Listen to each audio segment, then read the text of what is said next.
If the United States Congress continues to remain silent, as it has, I submit we are complicit in these deaths. And every time we remain silent, and every time we take no action. It doesn't take a lot of courage, frankly, to vote. We are protected in this building by police. We are surrounded by armed guards. There's nothing that threatens any member of Congress from doing its constitutional responsibility to vote. What takes courage is what Officer Garrett Swayze did just last week,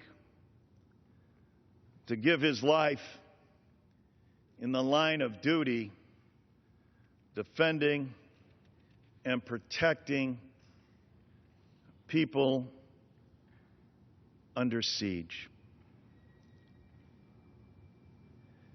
You want to talk about terrorist threats? There's real terrorism happening in America every day. More than 1,000 mass shootings since Sandy Hook. Deaths on our streets due to gun violence. We could rush in a matter of days to this floor when an outrage occurred in Paris. Rush to this floor in days with legislation to deal with refugees. And yet in our own country, in our own cities, across this nation and throughout our states, can we not have a vote in Congress? Now, I recognize and respect the fact that people will disagree and perhaps think that background checks are not necessary or won't solve the problem. Maybe that's true. I don't believe so. But aren't we entitled to a vote? Aren't those victims of those families entitled to a vote? Do their voices mean anything? And if the vote fails, the body will have spoken.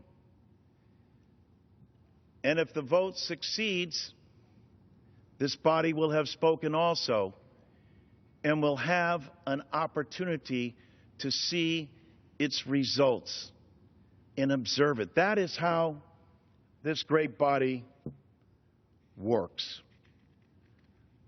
To be denied the opportunity to vote only, in my mind, makes us further complicit to the tragedies that are happening all across this country.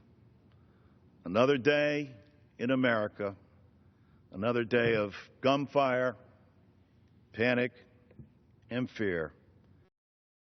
How about a day where Congress actually votes, where members actually stand up and are accountable for what they say they believe in?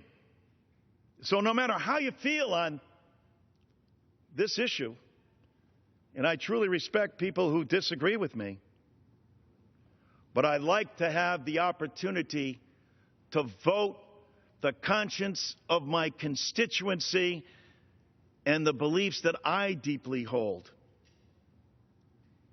And it would seem to me that in this day and age, that in this body, that we ought to be able to do that.